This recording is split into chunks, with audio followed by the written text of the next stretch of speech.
राजीव जी, Kandwa sir जी, Patil sir जी और प्यारे किसान भाइयों, मेरा अनुभव इतना ज़्यादा नहीं है, उम्र भी इतनी ज़्यादा नहीं है, तो अनुभव भी इतना ज़्यादा नहीं है। आप लोगों के पास अनुभव ज़्यादा है, तो आपके सामने मैं ज़्यादा कुछ नहीं बोलूँगा, लेकिन जो जितना मैंने जाना है, मैं एक्चुअल में मैं बीएससी एग्रीकल्चर, उसके बाद एमएससी मैंने बीएचयू से किया है, मैं बीएचयू का छात्र रहा हूँ।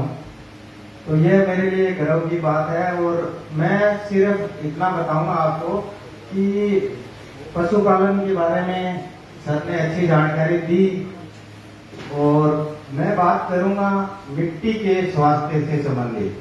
हम लोग सारे अपने स्वास्थ्य का ध्यान रखते हैं, जांच करवाते हैं, लेकिन क्या हम लोगों ने मिट्टी के बारे में कभी सोचा है?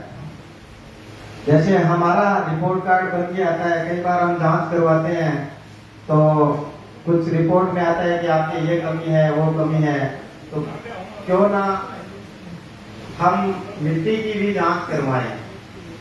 तो सोइल हेल्थ कार्ड का नाम आप सब लोगों ने सुना होगा, और शुरुआत इसकी हुई थी, वो भी अपने लिए गर्व की बात है कि सूरतगढ़ से ही इसकी शुरुआत हुई थी। तो मिट्टी की जांच क्यों करवानी जरूरी है? अभी जो डाटे आए हैं उसमें मैं बात करूं तो हमारी मिट्टी में ऑर्गेनिक कार्बन की जो मात्रा है वो बहुत कम है। इसके ऑर्गेनिक कार्बन की मात्रा कम से कम होती है, लो में आता है वो 0.5% होता है, मीडियम जो होता है वो 0.5 से लेकर के 0.75% होता है, और मैक्सिमम होता है वो 0.75 से अधिक जो आता है वो मैक्सिमम होता है। लेकिन हमारी जो मिट्टी है उसकी स्थिति यह है कि हमारे जो ऑर्गेनिक कार्बन की मात्रा है वो लो से भी कम है, यानी 0.25, और किसी मिट्टी में 0.30, और कुछ मिट्टी ऐसी है जिनमें 0.15% के आसपास भी कार्बन चला गया है। तो हमारे सामने सबसे बड़ी समस्या यही है कि हम अपनी मिट्टी के ऑर्गेनिक कार्बन को सुधार करें। जब तक ऑर्गेनिक कार्बन का सुधार नहीं होगा तब तक हमारी मिट्टी की जो ताकत है वो कम हो जाएगी। और अभी सर जो बात करेंगे देसी गाय की, तो सबसे बड़ा फायदा यह है कि जो देसी गाय होती है, भले अपन को कोई एचएफ की, क्रॉस ब्रीड की, उनकी अगर खाद मिले तो वो भी बेटर है, लेकिन खाद बनाने का तरीका हमारे पास होना चाहिए। जैसे वर्मी कंपोस्ट की बात करें, कंपोस्ट की बात करें, लेकिन नॉर्मली कई बार जब मैं फील्ड में जाता हूं तो लोगों से जब बात करता हूं तो वो कहते हैं हम खाद तो डालते हैं। तो जब मैं रिपीट करता हूं कि खाद आप कौन सी डालते हैं, तो वो कहते हैं जो बाहर पड़ी होती है वही हम खाद डालते हैं। वो खाद उतनी कारगर नहीं है, हालांकि उसका भी असर होता है, ऐसी बात नहीं है कि उसमें सारे न्यूट्रिएंट खत्म हो जाते हैं, नहीं होती है, लेकिन वो इतनी असर नहीं करती, क्योंकि जो नाइट्रोजन होता है उसका वोलेटाइजेशन लॉस हो जाता है। बारिश आती है तो लीक डाउन के द्वारा वो मिट्टी में, जमीन में चला जाता है, तो नाइट्रोजन हमारा वैसे खत्म हो गया। तो उसमें क्या है, न्यूट्रिएंट का लॉस होता है, डायरेक्ट एनवायरमेंट के संपर्क में वो रहती है तो लॉस होता है। तो हमें करना क्या होता है, हमें ज्यादा कुछ नहीं करना, ज्यादा लंबी चौड़ी भागदौड़ इसमें नहीं करनी, आपको सिर्फ एक खड्डा पड़ना है घर में, और जो भी उसके नीचे शुरुआत में अपन जैसे गायों भैंसों के नीचे अगर सर्दियों में अपन डालते हैं बिछावन के लिए, जिसे बिछावन वगैरह अपन डालते हैं ताकि उनको सर्दी कम लगे, वो सबसे पहले उसमें नीचे डाल देते हैं। उसके बाद में उसमें गोबर वगैरह अपन पूरा उसको ऊपर तक भर लेते हैं। अगर आप डायरेक्ट वाली खाद डालने की बजाय अगर वो गड्ढे वाली खाद डालेंगे तो वो आपकी कार में काम करेगी, क्योंकि जो मिट्टी में होते हैं सूक्ष्म जीव होते हैं, बहुत बड़ी मात्रा में सूक्ष्म जीव होते हैं। अगर आप थोड़ी सी मिट्टी लोगे उसमें भी लाखों करोड़ों सूक्ष्म जीव होते हैं जिनको हम नजर आंखों से नहीं देख सकते हैं। वो सूक्ष्म जीव क्या करते हैं, ऑर्गेनिक कार्बन ही उनका मुख्य भोजन होता है। ऑर्गेनिक कार्बन के बिना वो जीवित नहीं रहते। आप यूरिया डालिए, डीएपी डालिए, अगर ये डाल रहे हो तो भी आपको सूक्ष्म जीवों के बिना वो पौधे को अवेलेबल नहीं होंगे, क्योंकि यूरिया डालते हैं तो नाइट्रोसोमोनास, नाइट्रोबैक्टर जो जीवाणु होते हैं सूक्ष्म जीव, वो ही पौधे को अवेलेबल करवाते हैं, वरना आपका यूरिया है वो ऐसे कैसा चला जाएगा। तो उन सूक्ष्म जीवों को जीवित रखने के लिए हमें ऑर्गेनिक खाद डालनी है। लेकिन सबसे बड़ी एक समस्या और भी है कि हमारे पास इतनी खाद अवेलेबल नहीं है। अगर मैं आज कहता हूँ कि आप हम सारे ऑर्गेनिक खेती करें, जिनको जैविक खेती हम बोलते हैं, अगर वो कर लें तो नहीं हो पाएगी, क्योंकि हमारे पास इतनी अवेलेबल मात्रा में नहीं है साधन। हमने क्या पहले सिस्टम होता था, घर में 10-10, 12-12 पशु रखते थे। आज क्या है, एक-एक, दो-दो से ज्यादा पशु नहीं रखते हैं।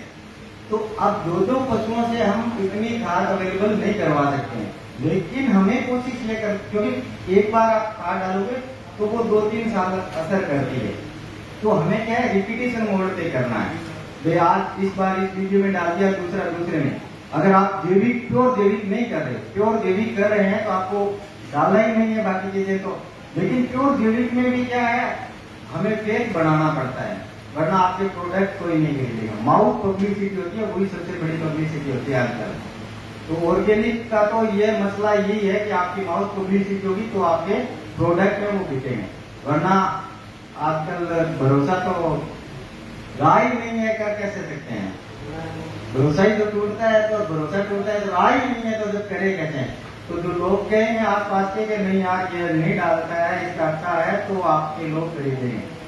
अब मैं थोड़ी सी आपको विभागीय योजनाओं की जानकारी दे देता हूँ, और चारे से संबंधित एक छोटी सी चीज और बता देता हूँ। जो नेपियर ग्रास है, उसमें हमें भी अब आवश्यकता है कि अगर आप किसी किसान भाई के पास नेपियर की कटिंग है तो आप हमसे संपर्क कर सकते हैं। हमें जुलाई में इसकी आवश्यकता पड़ेगी और हम किसानों को प्रदर्शन के रूप में नेपियर ग्रास देंगे 1-1 हेक्टर के लिए। अगर आप किसी के पास अवेलेबल है तो जुलाई तक हमें आप दे सकते हैं। आप मेरे नंबर लिख लीजिए, 96192816।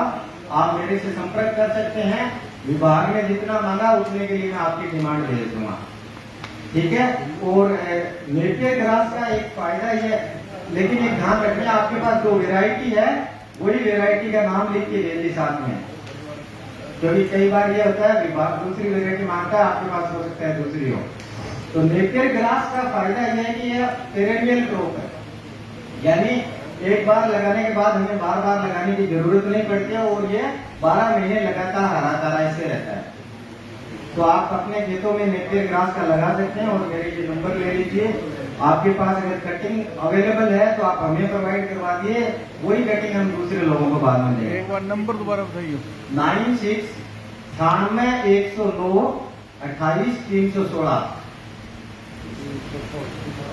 अब मैं विभागीय योजनाओं की बड़ी जो थोड़ी जल्दी आपको 4-5 योजनाओं के बारे में बता देता हूँ। सूक्ष्म सिंचाई मिशन के तहत हम डिगी निर्माण के लिए अनुदान देते हैं, जिसमें से जनरल किसान के लिए 3 लाख रुपए हैं, और जो लघु और मीडियम साइज के किसान हैं उनके लिए 3,40,000 रुपए अनुदान है, जिसमें से आप डिगी प्लास्टिक शीट की भी बना सकते हैं या आप पक्की डिगी भी बना सकते हैं। पक्की डिगी की भराव क्षमता कम से कम आपको 12 लाख लीटर रखनी है। वैसे 4 लाख लीटर से भी शुरू होती है, लेकिन उसके एवज में आपका अनुदान होता है वो कम हो जाता है पानी के हिसाब से। और प्लास्टिक शीट की जो डिगी है उसके लिए कम से कम आपको 20 लाख लीटर की अगर पानी की क्षमता वाली डिगी आप बनाते हैं तो आपको 3 लाख रुपए अनुदान मिलेंगे।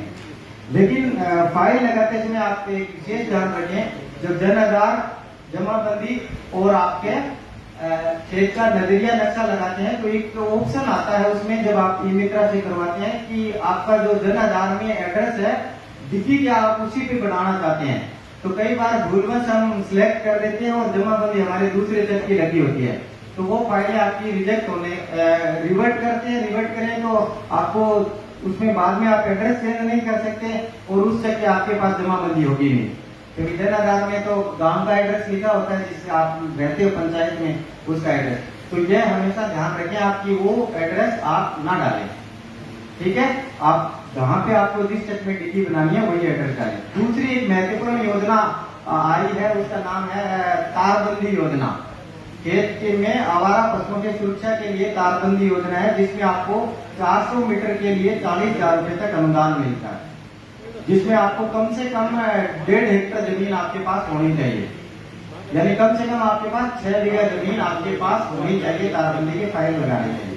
और उसमें एक यह है कि आप समूह में, अगर आपके पास जमीन कम हो रही है तो आप उसको समूह में फाइल लगा सकते हैं।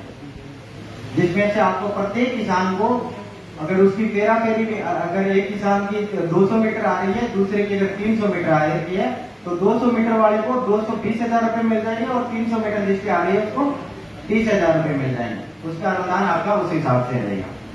ये तारबंदी की योजना है। उसके अलावा पाइप हमारा ये सब्सिडी चल रही है, वो भी है आपके यहाँ। अगर आपका किसी का और कोई सवाल है मुझसे तो आप पूछ सकते हैं। किसी का भी किसी कोई